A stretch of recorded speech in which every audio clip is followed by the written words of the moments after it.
Yes, well, thank you for coming over this afternoon to help us begin to clarify the record on what was reported over Facebook on the weekend. That may be the biggest story of all over the weekend. Don't believe everything you read on Facebook and how it's spun.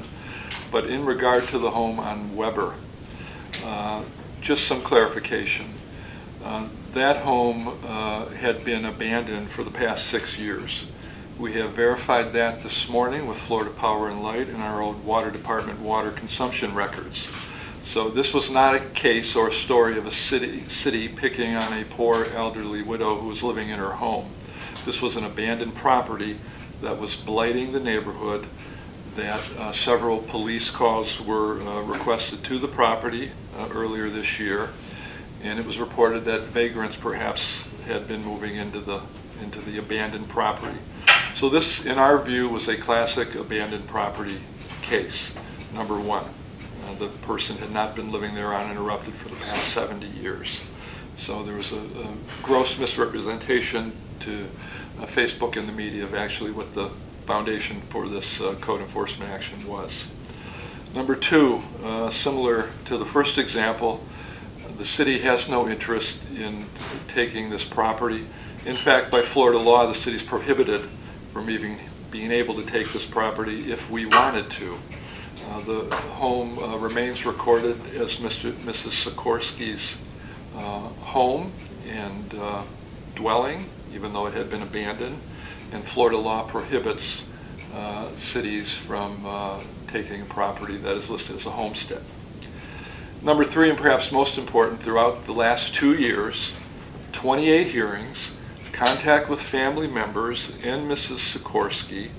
The city's only concern throughout this experience has been the safety of the neighborhood and safe and sanitary conditions in the dwelling for whoever would come to occupy it someday.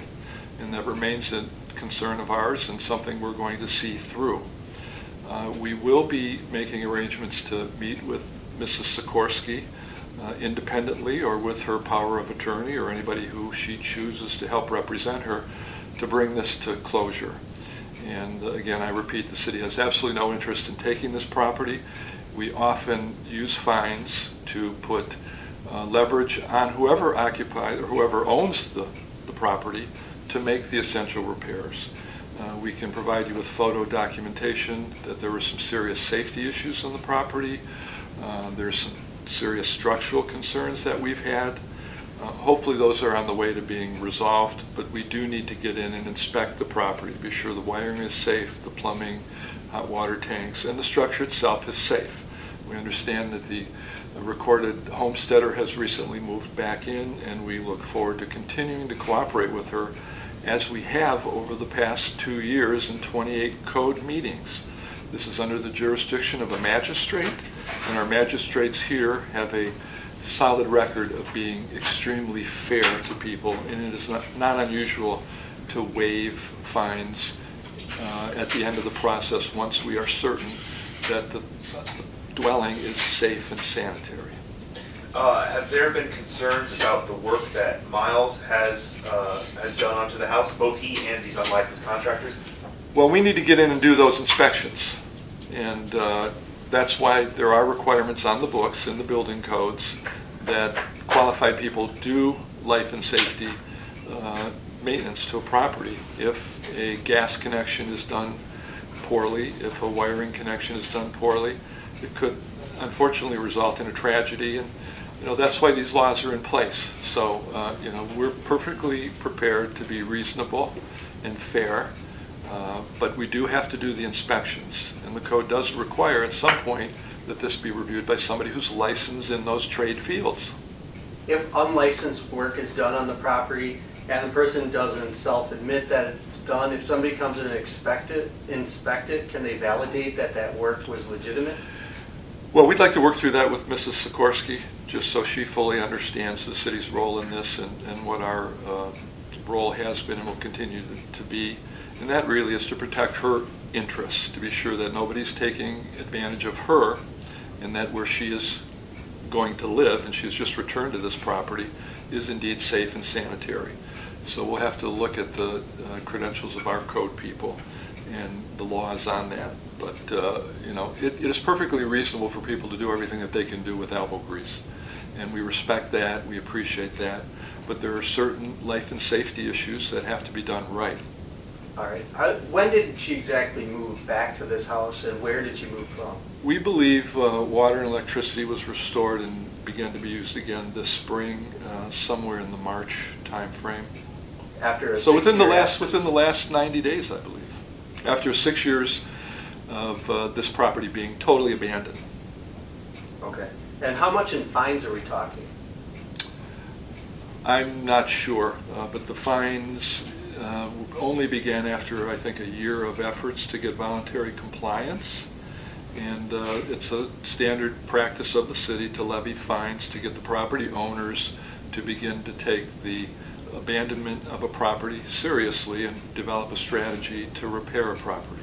As you know, when properties are neglected and become overgrown and begin to become dilapidated, they have a blighting influence on the neighborhood. It decreases the value and the safety of that particular property. And right next to this home is a daycare center, I'm told.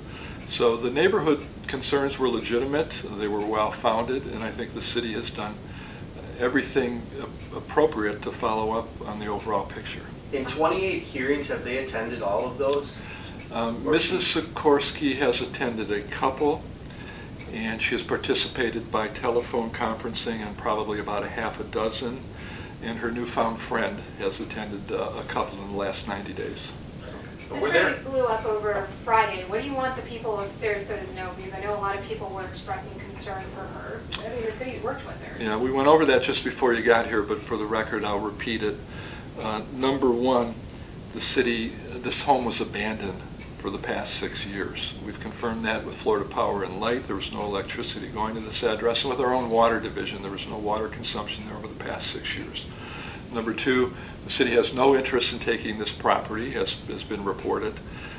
Absolutely no interest. In fact, by law, we cannot take it because it's still recorded as Mrs. Sikorsky's homestead, and we're prohibited by law from even beginning to go down that path. And number three, our only interest was and remains the health, welfare, and safety of the neighborhood and this particular property for whoever chooses to live there, as she apparently has done in the last 60 to 90 days. Were there ever squatters living in the home during this time period? We have a police report of a squatter on the premises, but that squatter was not detained. Now, The reported squatter was not detained. what kind of programs are in place for people of Well, that's a Mrs. Sikorsky's good age? question. I'm glad you asked it. On 2 occasions, Mrs. Sikorsky has been invited to meet with our Office of Community and Housing Development. She was pre-qualified for a no-interest loan to help rehab the property, to make sure it was brought up to a safe and sanitary condition with licensed and qualified contractors. As of this day, she has chosen not to take advantage of those programs. We have also talked to her daughter in California earlier in this code enforcement case, which has been running over 2 years, and we've had 28 different code meetings on this.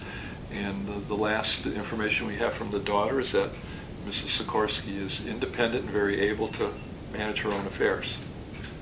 Is there a plan to have a code enforcement officer visit the home soon, and if so, when? Well, we're attempting to set up a meeting with Mrs. Sikorsky to make those arrangements. Yes, we do need to inspect the work that's been done inside the home.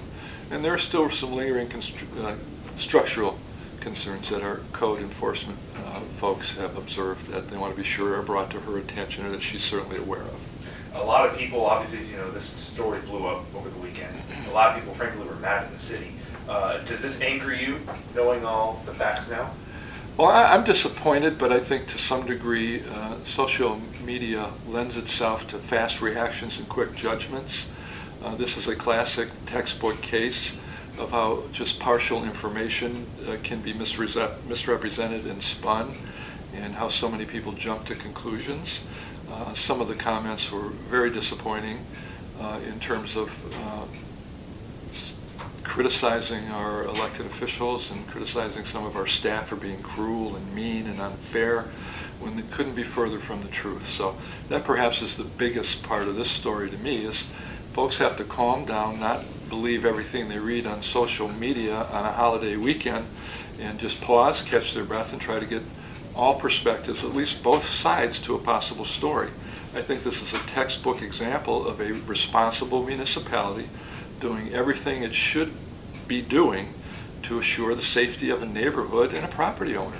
To the greater world, in our world, this home was abandoned and neglected and was deteriorating seriously until finally, after 2 years of effort, we began to make some progress.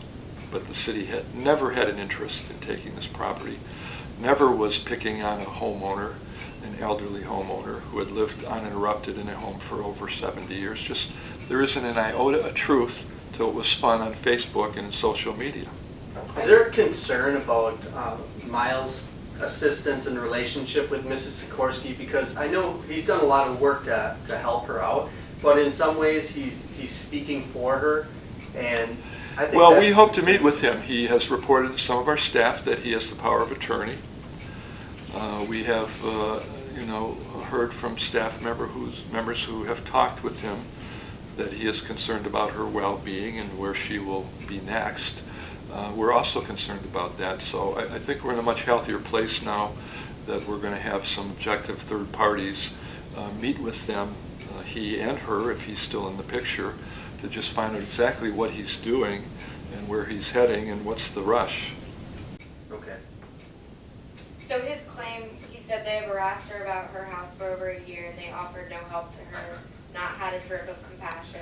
We can completely document that that is a total fabrication, not true. If he's not aware of that, well, maybe he believes it's true, but our departments and divisions do pretty good documenting. And again, we can document that the house was abandoned, not lived in for 6 years, and on more than one occasion, Mrs. Sikorsky was qualified to participate in our hardship home rehabilitation program for senior citizens. When did they purchase this house, or when did she purchase this house? I think it's been in the family for many, many years, perhaps some decades. She originally, I'm told, lived there with her husband before he passed away, and she moved to a different home. And she was living in a very nice, well-kept home before she moved back into this property that had been neglected for many years. Are you worried he has taken advantage of her? Well, eventually we'll get to the bottom of it. I would not participate in trying to spin any information out until we do our due diligence and actually know what the facts are. Maybe it's just an individual who thought he was doing well and perhaps very well may have been, got a little bit righteous and a little accusatory. But we'll get to the bottom of it. We'll find out what really is going on here. Hopefully everyone is above board and has pure motives. And that this will work out for the best interests of Mrs. Sikorsky. As far as the city is concerned, that's exactly what's going to happen. Are there any safety concerns about the signs that he has out there? People slowing down suddenly or stopping just to take pictures and things? Well, that hasn't been raised, but there probably should be. But we're big believers in the First Amendment and freedom of speech here. So, but I suppose we'll get some complaints about that soon. And we have gotten anonymous emails from residents who know the true story, who have begun to push back to try to clarify and straighten out the record, which is a part of the reason we've invited you in here this afternoon, to try to do that on behalf of the residents in the neighborhood who know the true story. Can you confirm any of his claims that the city's been charging her $500 a day for about 9 months and $250 a day for 1.5 years for a broken fence, debris, and some rotten wood panels on her house? Well, as I tried to explain earlier, the city does levy fees. After about a year of code enforcement activity on this, the magistrate decided to begin to impose fees to try to leverage some incentive to get the property improved.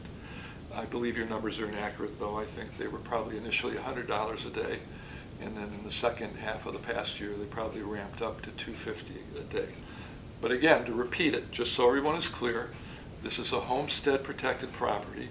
The city has no interest, no intention, and could not even legally attempt to take this property even if we wanted to, and we don't. So our goal remains to just get the property back into a safe and sanitary condition for Mrs. Sikorsky to live in, or whoever ends up residing in this property. Do you know if she is receiving any exemptions as far as the house goes? Not to my knowledge, but we really haven't looked into it that deeply. It's homesteaded, so there is a tax break with a homestead property in Florida. Okay. But I understood she owned 2 properties, and I don't know if she still owns the second. So for somebody, there may be an issue within an issue, but we're not going to press it. Okay. I'm good. Does help clarify the picture a little Yeah, bit? thank you, Mr. Barwin, really I appreciate think that was a little different than the initial impression that might have been spun out.